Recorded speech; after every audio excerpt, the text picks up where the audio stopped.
Hello, guys, and welcome back to Read Aloud. We are reading Peter Pan by J.M. Barrie. And last we heard, Mr. and Mrs. Darling and Nana were so upset, and we don't know exactly why. We know it was the last time they saw the children do certain things, but we're not sure why.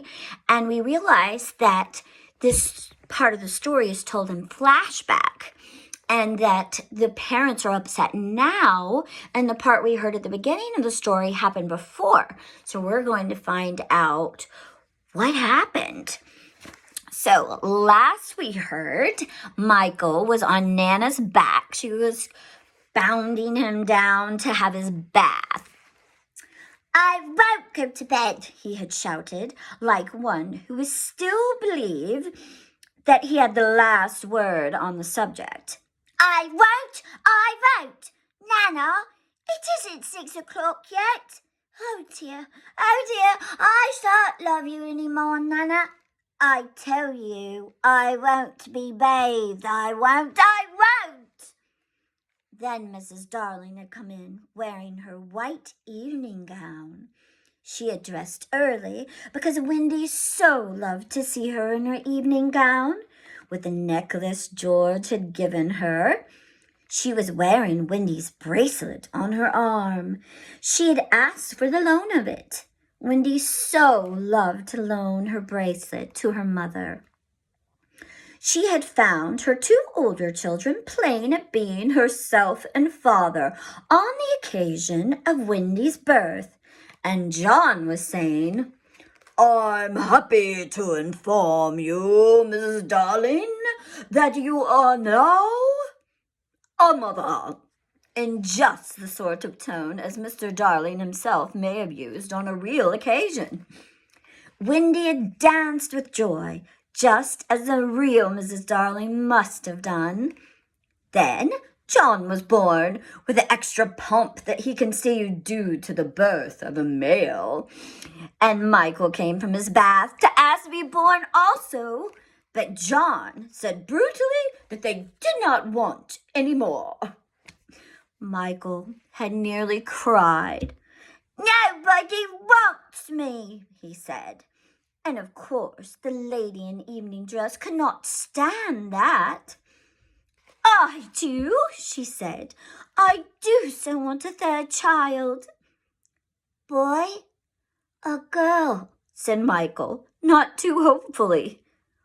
Boy. And then he leapt into her arms.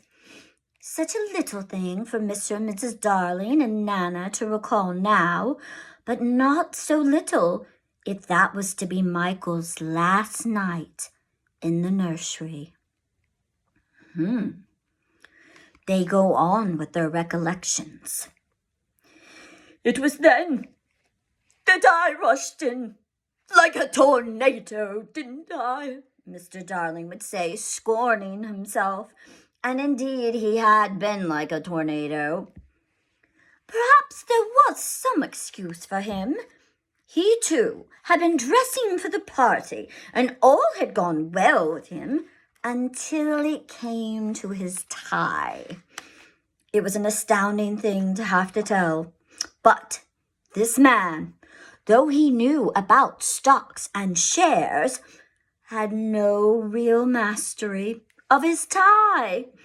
Sometimes the thing yielded to him without a contest, but there were occasions when it would have been better for the house had he swallowed his pride and used a made-up tie. Meaning, instead of being able to tie his own bow tie, if he'd used one of the ones we see mostly now where you hook it on, because back then he should have known how to tie it well, but he couldn't, even though he knew many other things, and it would make him so upset. This was such an occasion. He came rushing into the nursery with a crumpled little brute of a tie in his hand. Why, what is the matter, Father dear? Matter? He yelled. He really yelled. "This tie it will not tie!" He became dangerously sarcastic. "Not round my neck, round the bedpost. Yes, 20 times I have made it up around the bedpost, but round my neck? No, dear, no. Begs to be excused." He thought Mrs. Darling was not sufficiently impressed, and he went on sternly. "I warn you of this, mother, that unless this tie is to go round my neck, we won't go to dinner tonight. And if I don't go to dinner tonight, I will never go to the office again. And if I don't go to the office again, you and I will starve, and our children will be flung out into the streets." Even then, Mrs. Darling was placid and calm. "Let me try, dear," she said, and indeed, that was what he had come to ask her to do. And with her nice, cool hands, she had tied his tie for him, while the children stood around to see their fate decided. Some men would have resented her being able to do it so easily, but Mr. Darling was far too fine a nature for that. He thanked her carelessly, and at once forgot his rage, and in another moment was dancing around the room with Michael on his back. "How wildly we romped," said Mrs. Darling now, recalling it. "Our last romp," Mr. Darling groaned. "Oh, George, do you remember Michael suddenly said to me, 'How did you get to know me, Mother?'" "I remember." "They were rather sweet, don't you think, George?" "And they were ours, and now they're gone." The romp had ended with the appearance of Nana, and most unluckily, Mr. Darling collided against her, covering his trousers with hairs. They were not only new trousers, but they were the first he'd ever had with braid on them. That's like a tuxedo when you have the line down of braid down the side of it. And he had to bite his lip to prevent from tears coming. Of course, Mrs. Darling brushed him, but he began to talk again about it being a mistake to have a dog for a nurse. "George, Nana is a treasure." "No doubt, but I have an uneasy feeling at times that she looks upon the children as puppies." "Oh, no, dear one. I feel sure she knows they have souls." "I wonder," said Mr. Darling thoughtfully. "I wonder." Because back then and now people think that the difference between animals and humans is that humans have souls and animals don't. And back then especially, that would have been the difference. So of course Nana would know that they weren't puppies because they were humans, so she would know that they had souls. It was an opportunity his wife felt for telling him about the boy. At first, he pooh-poohed the story, but he became thoughtful when she showed him the shadow. "It's nobody I know," he said thoughtfully, examining it carefully. But he does look a scoundrel." "We were discussing it, you remember," said Mr. Darling, "when Nana came in with Michael's medicine. You'll never carry a bottle in your mouth again, Nana, and it's all my fault." Strong man though he was, there is no doubt that he had behaved rather foolishly over the medicine. If he had a weakness, It was for thinking all his life that he had taken medicine boldly. And so now, when Michael dodged the spoon in Nana's mouth, he had said reprovingly, "Be a man, Michael!" "Won't! Won't!" Michael cried naughtily. Mrs. Darling left the room to get a chocolate for him, and Mr. Darling thought this showed want of firmness. "Mother, don't pamper him," he called after her. "Michael, when I was your age, I took medicine without a murmur. I said, 'Thank you, kind parents, for giving me bottles to make me well.'" Do you really think he said that when he was little? He really thought this was true. And Wendy, who was now in her nightgown, believed it also. And she said, to encourage Michael, "That medicine you sometimes take, Father, it's much nastier, isn't it?"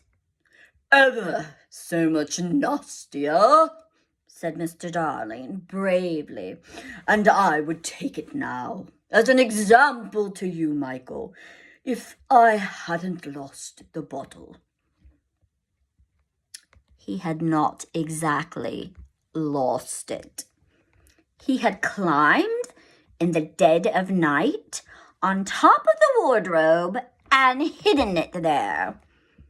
And he put it back. What he did not know was that faithful Liza had found it and put it back on his washstand. "I know where it is, Father," Wendy cried, always glad to be of service. "I'll bring it." And she was off before he could stop her. Immediately his spirits sank in the strangest way. "John," he said, shuddering, "it's most beastly stuff. It's that nasty, sticky, sweet kind." "It'll soon be over, Father," John said cheerily, and then in rushed Wendy with medicine in a glass. "I've been as quick as I could," she panted. "You've been wonderfully quick," her father retorted, with a vindictive politeness that was quite thrown away upon her. "Michael first," he said doggedly. "Father first," said Michael, who was of a suspicious nature. Should he have been suspicious? Yes. "I shall be sick, you know," Mr. Darling said threateningly. "Come on, Father," said John. "Hold your tongue, John," his father rapped out. Wendy was quite puzzled. "I thought you took it quite easily, Father." "That is not the point," he retorted. "The point is that there is more in my glass than in Michael's spoon." His proud heart was near bursting. "And it isn't fair. I would say it through and through, though it were my last breath. It isn't fair." "Father, I'm waiting," said Michael coldly. "So very well to say you're waiting. So I'm waiting." "Father's a cowardly custard." "So you are a cowardly custard." "I'm not frightened." "Neither am I frightened." "Well then, take it." "Well then, you take it." Wendy had a splendid idea. Why not both take it at the same time? "Certainly," said Mr. Darling. "Are you ready, Michael?" Wendy gave the words. 1, 2, 3, and Michael took his medicine. But Mr. Darling slipped his behind his back. There was a yell of rage from Michael, and, "Oh, Father!" Wendy exclaimed. "What do you mean by, oh, Father?" Mr. Darling demanded. "Stop that row, Michael. I meant to take mine, but I missed it." It was dreadful, the way all three were looking at him, just as if they did not admire him. "Look here, all of you," he said entreatingly, as soon as Nana had gone into the bathroom. "I've just had a splendid joke. I shall pour my medicine into Nana's bowl, and she'll drink it, thinking it's milk." It was the color of milk, but the children did not have their father's sense of humor, and they looked at him reproachfully as he poured the medicine into Nana's bowl. "What fun!" he said, doubtfully, and they did not dare expose him when Mrs. Darling and Nana returned. "Nana, good dog," he said, patting her. "I've put a little milk in your bowl, Nana." Nana wagged her tail, ran to the medicine, and began lapping it up. Then she gave Mr. Darling such a look. Not an angry look. She showed him the great red tear that makes us so sorry for noble dogs, and crept into her kennel. So she showed him where her eyes went down droopy, like when dogs do like that, and make them look so sad. Makes them look so sad. Mr. Darling was frightfully ashamed of himself, but he would not give in. In a horrid silence, Mrs. Darling smelt the bowl. "Oh, George," she said, "it's your medicine." "It was only a joke," he roared, while she comforted the boys and Wendy hugged Nana. "Much good," he said bitterly. "My wearing myself to the bone, trying to be funny in this house." And still Wendy hugged Nana. "That's right," he shouted. "Coddle her. Nobody coddles me. Oh dear no. I'm only the breadwinner. Why should I be coddled? Why? "George," said Mrs. Darling, entreating him, "not so loud. The servants will hear you." Somehow they'd gotten in the way of calling Liza the servants. "Let them," he answered recklessly. "Bring in the whole world. But I refuse to allow that dog to lord it over me and my nursery for an hour longer." The children wept, and Nana ran to him beseechingly, but he waved her back. He felt he was a strong man again. In vain, he said. "The proper place for you is in the yard, and there you're going to be tied up this instant." George, Mrs. Darling whispered, "remember what I told you about the boy." Alas, he would not listen.